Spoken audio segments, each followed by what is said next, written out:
السلام علیکم. آپ سب کو جو ہے وہ عید کی بہت بہت مبارک ہو. آج میں جو ویڈیو بنا رہا تھا وہ میں نے سوچا کہ آپ لوگوں کو عید کی نماز کا صحیح طریقہ پریکٹیکلی تھوڑا سا بتا دیا جائے تاکہ آپ حضرات کو سمجھنے میں اور پڑھنے میں جو ہے وہ آسانی ہو جائے. ٹھیک ہے جی. ہم سب سے پہلے کہیں گے اللہ اکبر. یہ ہم نے ہاتھ باندھ لیے.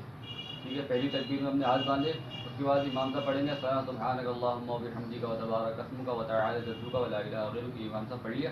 اچھا, پھر دوبارہ سے امام صاحب کہیں گے اللہ اکبر. پھر یہ ہاتھ چھوڑ دیا. ٹھیک ہے, پھر دوبارہ سے کہیں گے اللہ اکبر. یہ ہاتھ چھوڑ دیا.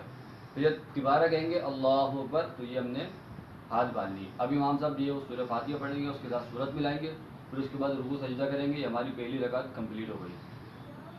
پھر یہ دوسری رکعت شروع کریں گے. دوسری رکعت کے اندر ہم نے کچھ نہیں کرنا, بس سمپل کھڑے ہو جانا پیچھے. ٹھیک ہے, امام صاحب سورہ فاتحہ پڑھیں گے. پھر اس کے بعد تلاوت کریں گے. پھر جب تلاوت مکمل ہو جائے گی تو اس کے بعد پھر امام صاحب کہیں گے اللہ اکبر.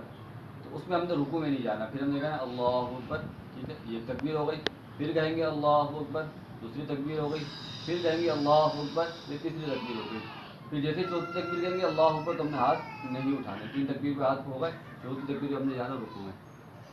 باقی نماز اپنی کمپلیٹ جس طرح سے ہوتی ہے اسی طریقے سے ہوگی. یہ ہماری نماز کا طریقہ بہت ایزیلی اور سمپل ہے. ایک دفعہ دیکھتے ہیں انشاءاللہ ہمارے لیے بھی اس کا ذریعہ بن جائے گا. جزاک اللہ خیر. السلام.